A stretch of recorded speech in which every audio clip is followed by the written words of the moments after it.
Hall County Sports is brought to you in part by Green Ford on Browns Bridge Road in Gainesville. Check out the latest deals. And remember, when you go Green Ford. By Mountain View Auto Repair, a full-service shop for all of your automotive needs. Call Danny at Mountain View Auto Repair at 770-535-7278. And by McKelvey Road United Methodist Church. Visit us on McKelvey Road in Oakwood with 3 worship services every Sunday morning, Kids Town and adult small groups. McKelvey Road United Methodist Church is dedicated to transforming the world through the good news of Jesus Christ. And by Turner Wood & Smith, serving your insurance needs for over 100 years.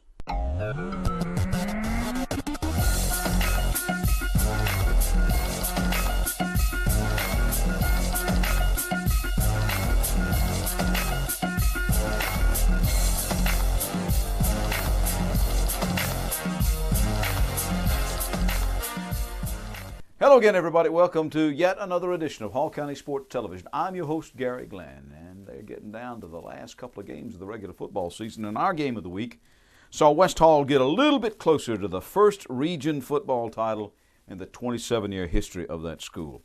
The Spartans spanked the visiting Rebels of Fannin County 49-0. Huge game for Quan Williams, who wound up with 285 yards rushing and 4 touchdowns, including a 95-yard score, plus an 85-yard kickoff return for a TD, where he should have been tackled numerous times, and playing tough in the defensive secondary. Quan, first of all, congratulations on the win. You guys came out tonight and you were really, really focused. Yes, sir. Well, we came out with a great game plan to win this thing, and now we need to focus on Banks. Offense, defense, special teams, you're all clicking tonight. When you put 49 points on somebody and don't give up any, that's a pretty good game. Yes, sir. I mean, we came with a game plan this week to run the ball more, pass the ball more. Our receivers got a lot into our game this year. We had a lot of deep passes. Special teams got into it a lot more this week, and defense we came to headhunt this week. How focused is this team on the region championship, something the school hasn't had in all the 27 years it's been in existence? Well, right now we're really focused on it because we have a message sent out to the region because everybody thinks we're underdog, but right now we haven't lost a region game. That's right. And also, I know you got to take them one at a time, and Banks is next on the list, but I don't think there's any way now you guys are at least not in the playoffs. I maybe take a little pressure off, but you guys want to win out the rest of the way too, don't you? Yeah, we definitely want to win out the rest of the way because if we come out with the 1 seed, we get a home field advantage, and I don't think West Hall has ever had a home field advantage in the playoffs. Tell me about that kickoff return. You should have been tackled like 5 or 6 different times, but you kept on your feet.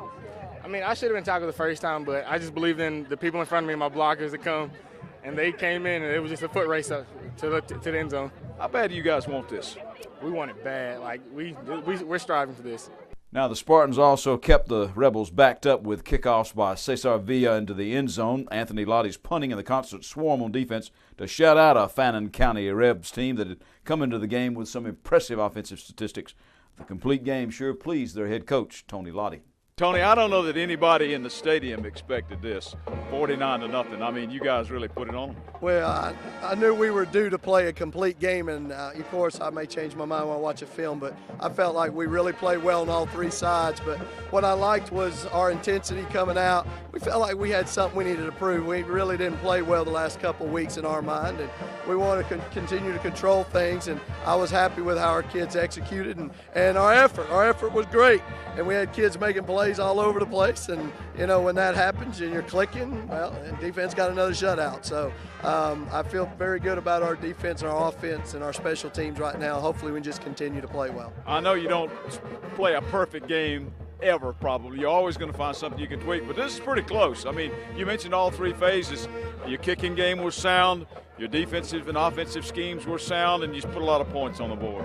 Well, and that was the thing. Kids made plays. I mean, it showed we have some playmakers. We threw the ball well. I think I kind of said at the beginning of the week we were going to open it up a little bit and throw the ball a little bit because I felt like we could, and I was pretty pleased with that. We still got to clean that up a little bit, but this is a big win for us. This was a big game. Our kids knew it for our goals and dreams, what we're trying to accomplish here, and they knew, and I was happy with our preparation, and I was thrilled to death with how we came out here and played, and we got 2 more ball games. All eyes will focus now on Banks County.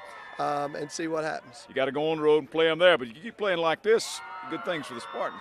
Well, and that's the thing. That's what I've been telling the kids, and it all starts with our preparation work and our attitudes in practice and everything that we're leaning towards to try to make us a better football team. So it's all about taking the steps in the right direction. I was very pleased with how my kids played. We kind of came out here and showed that, well, we're capable of playing some pretty good football. Quarterback Jacob Satterfield tossed a key 24-yard pass to Jacob Miller to set up the third Williams TD, and he had a solid game himself, did Satterfield, with 93 yards passing. Jacob, you guys really played a complete game tonight on both sides of the ball and your special teams. It's a complete game. We play as a team. We play Spartan football. It's crazy when we come together and work 11 hats to the ball every time. It's just crazy how it works. That's the sort of the rallying cry. Spartan football, do it the Spartan way, play Spartan ball, be focused, take care of business.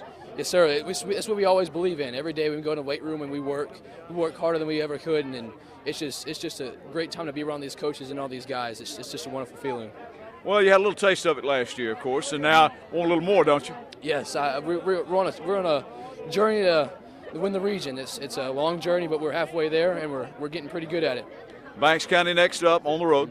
Yeah, we got to prepare for these guys. They're going to be a good competition for us. We still got to play Spartan football. 11 hats to the ball every time. We just got to play as a team.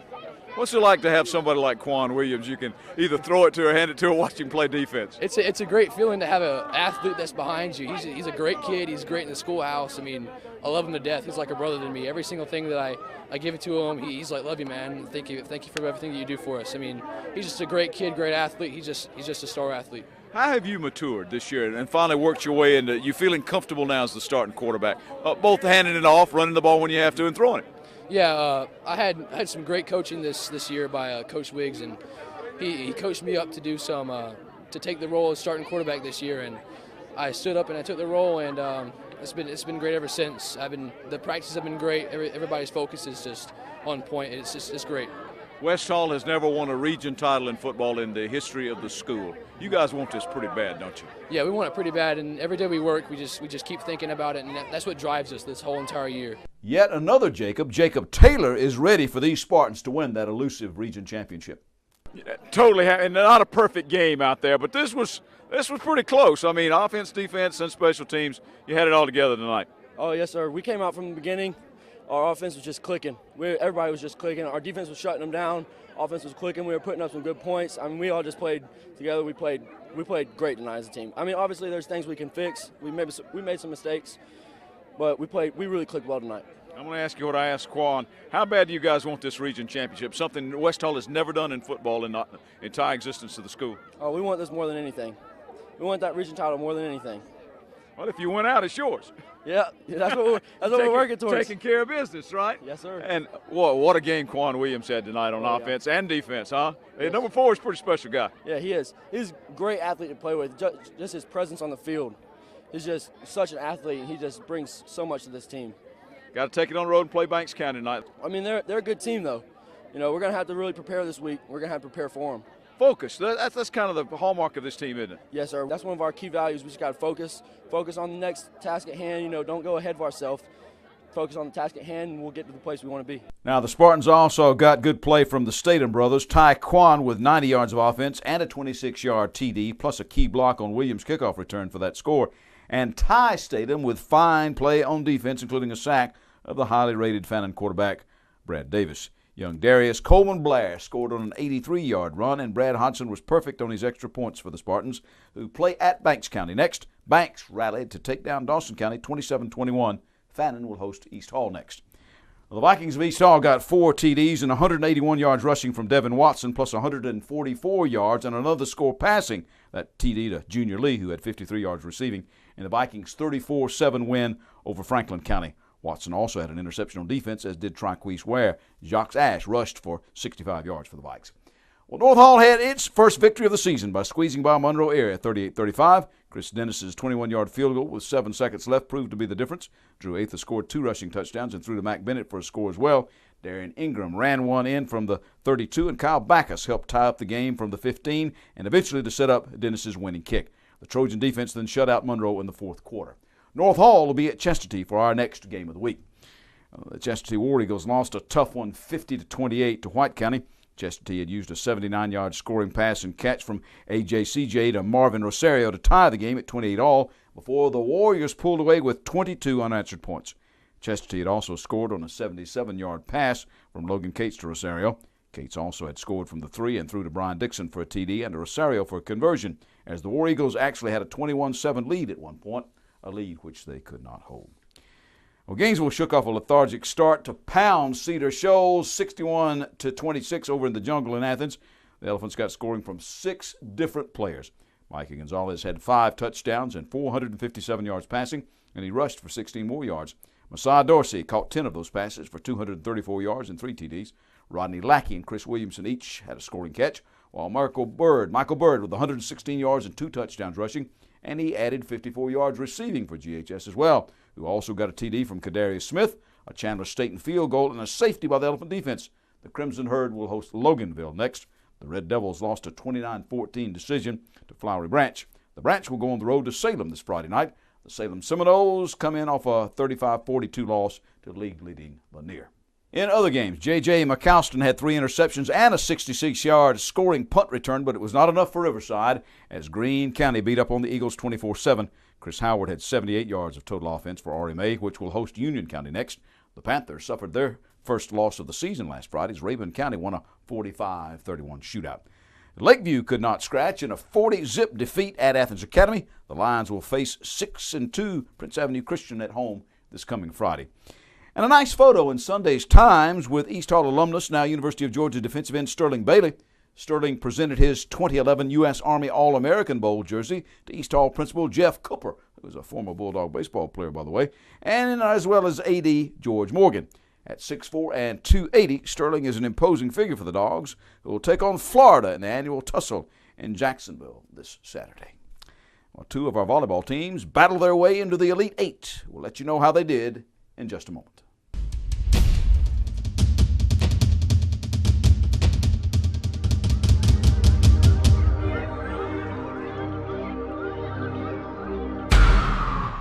News of our volleyball teams in this segment at Hall County Sports. Welcome back to the show, everybody. I'm Gary Glenn. Well, good news and bad news for our local volleyball teams last week. First, the good news. 7 AAA area champion East Hall swept into the round of 8 with a straight sets win over visiting Kendrick, a win that Coach Ted Deppy, who you may remember we had on last week's show, he called that the biggest win in program history. The biggest in program history. That's a quote. Now, helping lead the way for the Lady Vikings were Emily Roberts with 7 kills, 4 blocks and 2 digs, as well as Allison Seekers with 15 kills and 9 digs. Amelia Jones with 8 service points and 5 blocks. Ashley Burnett with 2 aces, 5 kills, 8 digs. And Savannah Lindsay with 19 digs and an ace. And the Lady Vikings weren't the only ones who made their way into the Elite 8. In Quad A, North Hall's Sidney Cleveland led the Lady Trojans with 17 kills, 11 digs to get to the quarterfinals as well in Quad A. Now, the Trojans swept out Locust Grove in straight sets. Others that helped pave the way were Lily Pascal with 32 assists, 6 digs, and 3 aces. Julie Daniels with 4 digs, as well as a pair of aces and a block, while Jen Mulligan had 4 kills, 3 blocks, and a couple of aces, with Autumn Tucker and Mackenzie Bryant combining for 12 digs, 9 kills, and a block. Well, as I said, they both indeed made the quarterfinals in their respective volleyball classifications, but now the bad news. Neither East Hall nor North Hall made it past the round of the Elite 8. In AAA, East Hall lost in 3 sets to Oconee County and Watkinsville to finish the season. A pretty good record, though, 44-15. Seegers had 15 kills and 8 digs. Lindsay added 15 digs and 4 points on serve. Jessica Camille had 9 points on serve, and Burnett added 7 digs and 2 kills. Well, Manette Maldonado contributed 4 kills and 3 service points, and Roberts came up with 2 kills and a block. Coach Deppy noted that the 44 wins was a Hall County record, and his group of seniors has a combined total record of 103-49 over the past 3 seasons and have gone to the state tournament twice. Congratulations to East Hall. Well, North Hall lost out in 3 straight sets to Woodward Academy. Now, last week, you may remember, as I said earlier, we had Coach Deppy on, and this week we'd hoped to have Lady Trojan coach Emily Hughes on. Well, Coach Hughes is expecting a baby, and Emmy has been ordered to bed rest. Now, she did send me an email that said she hated to miss the interview, and it's been quite an adjustment for all of this stuff going on with her pregnancy. But she also did send me this message, quoting here, "My girls have had a great season. We hated to see it come to an end, but we gave it a good effort and just got beat by a better team. I couldn't be more proud of this group."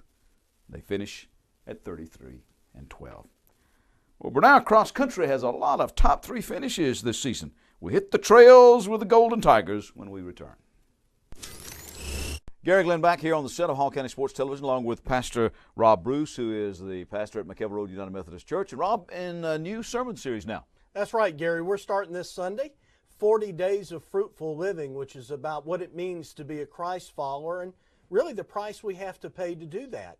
So we'd like to invite you to come on out and hear what we have to say between now and the end of November. All right, Rob, sounds good. We'll see you in church on Sunday. Thank you, Gary. We're back. I'm Gary Glenn. This is Hall County Sports. Now, the high school and college cross-country teams getting set to literally run down the stretch.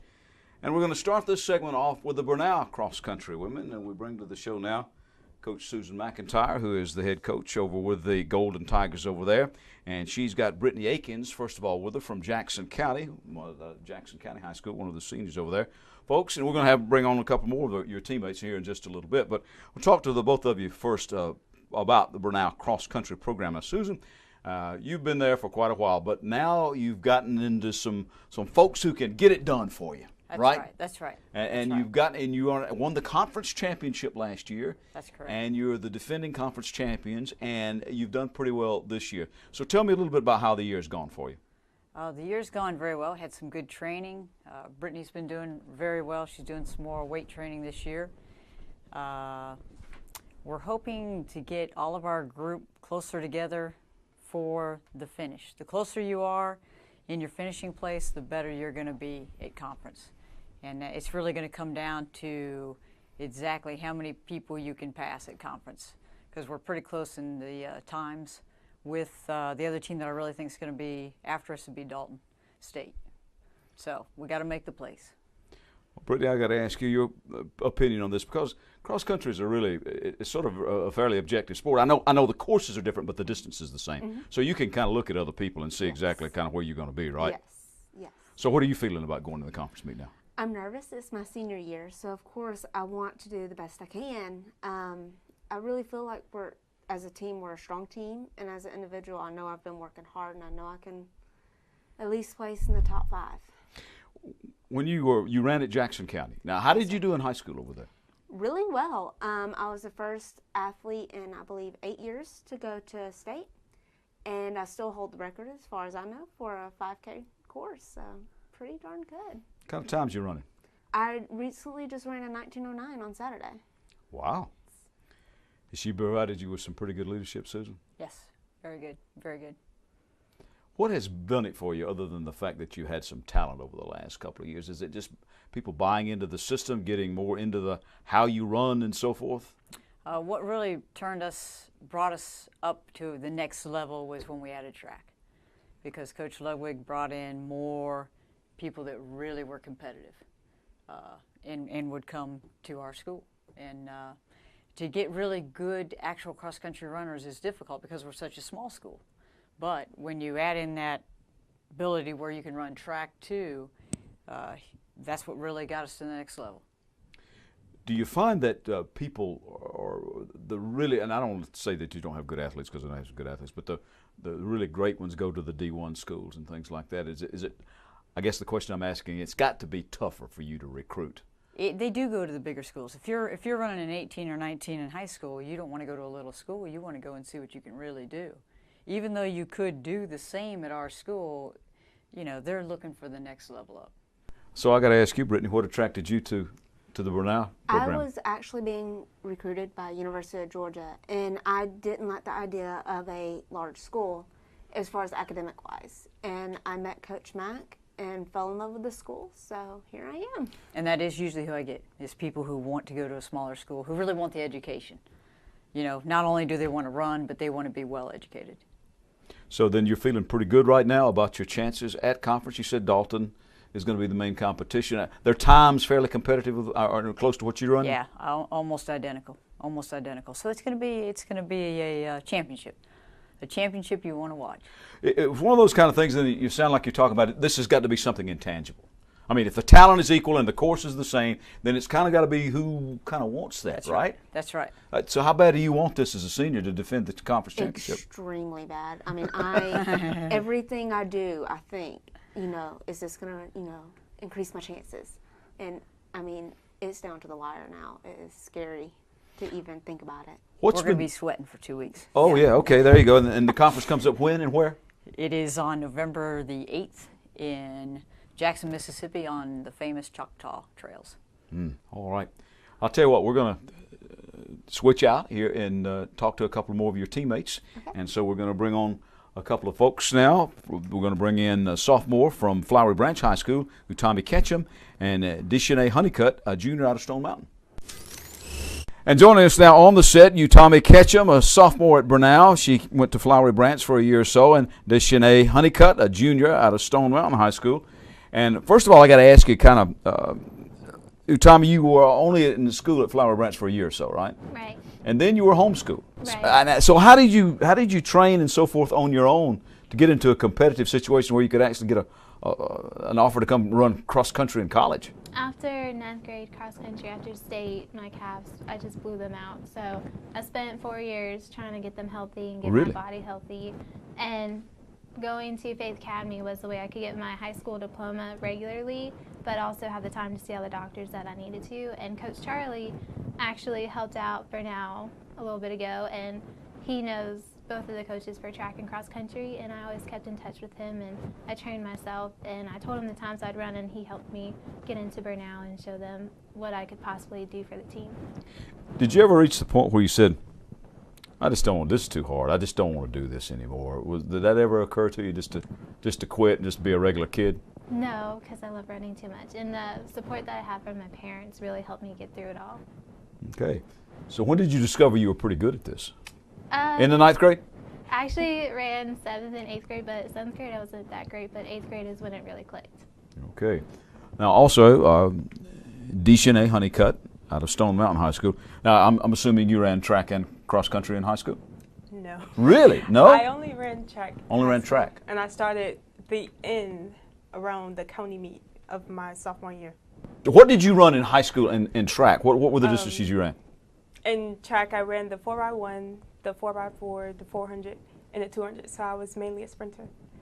Tried the 800 here and now, but I was way too fast for it. You way too fast for it. Yeah. So why now you're running, folks? If you don't know that a 5K that the women run in college equals 3.1 miles, 5,000 meters, 3.1 miles. So what in the world got you from being a sprinter, running all those relays and all those sprint distances, to running this kind of distance? Well, coming into Brenau, I was recruited by Coach Ludwig as a track athlete. And so going into the signing, he was always big on trying new things.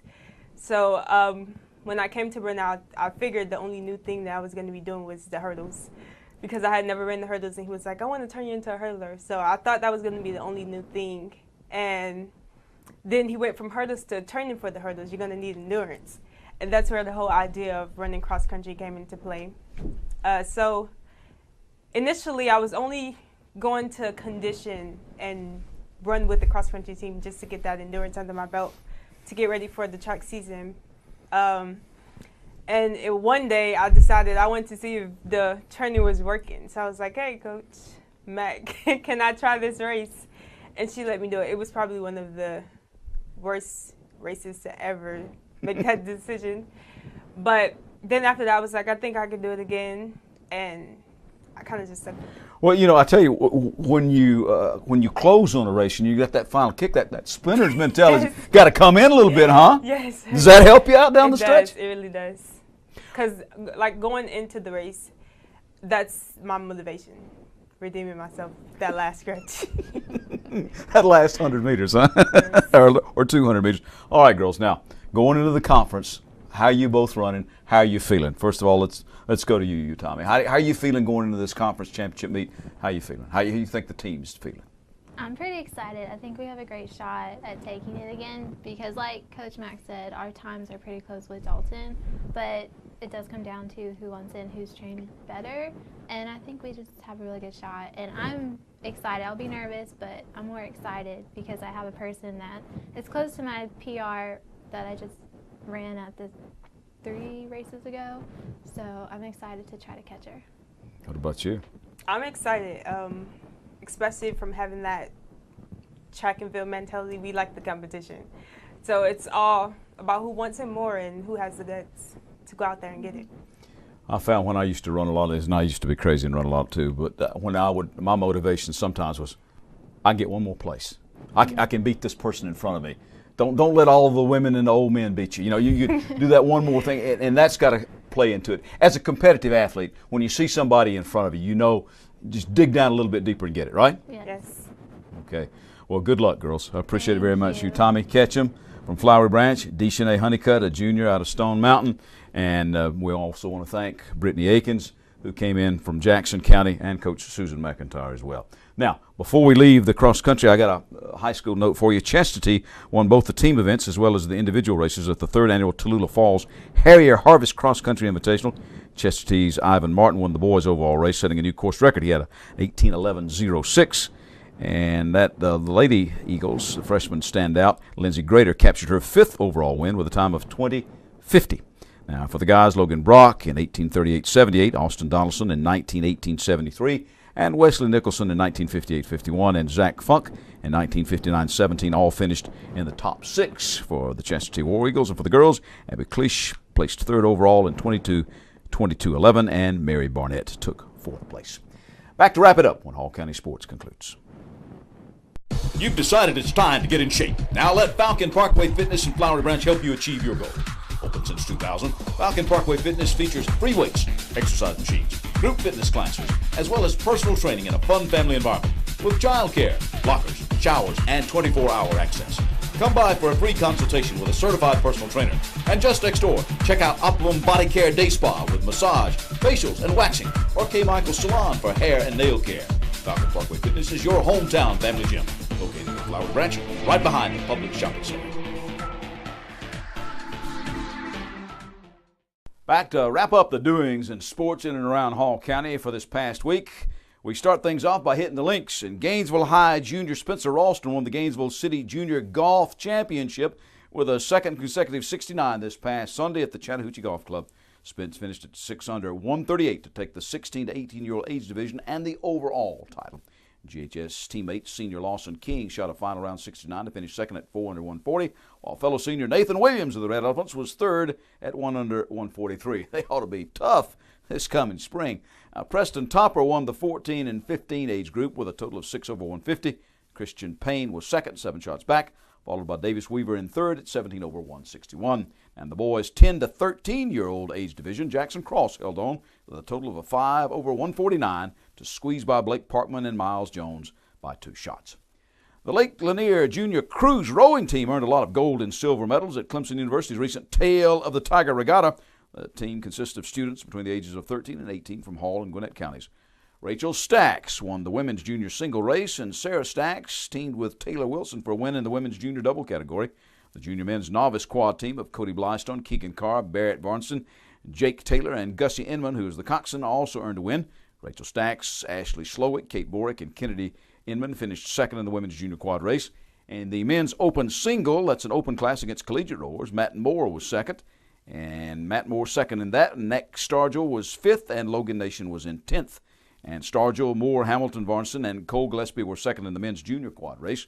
And in that regatta, that also featured teams from Riverside Military Academy. The LLJC has events coming up in Oak Ridge and Chattanooga, Tennessee, as well as Augusta here in Georgia. Well, it was another first place for the Riverside Military Academy Raider team, this one at Dawson County High School for the state qualifier meet. They competed in 6 challenging events with 20 other schools. Now, to start off, they ran the team run. That's a 2-mile run around the high school. The second event, the rope bridge, and after they finished that, they moved on to the obstacle course. The Dawson course had a unique obstacle called the Weaver, which was a vertical ladder made up of long poles. The Raiders had to weave themselves over and under about 15 of these poles, and after that, competed in the sandbag carry. In this event, they carried 10 sandbags around a cone and back and tagged the next team member to go like a relay race. Next was the tire flip. That was a 100-pound tire across the field and back. Finally, they ran the cross-country rescue. The teams ran with 31-pound rucksacks and a 100-pound litter through a 1-mile course. They finished 2nd in the cross-country rescue, and they won everything else. The B team, in fact, finished 2nd in the obstacle course and 3rd in the rope bridge and the sandbag carry. Both the Raider A team and B team will be competing in the state tournament this coming Saturday, November the 1st. And finally, Cadet Wiley Burns was invited to Furman University's lacrosse prospect camp recently. Now, Burns is a sophomore from Birmingham, Alabama. Congratulations to him for his hard work.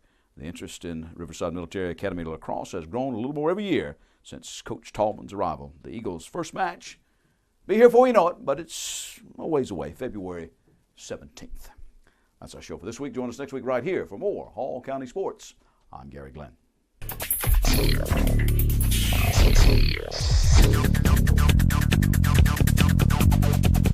Oh.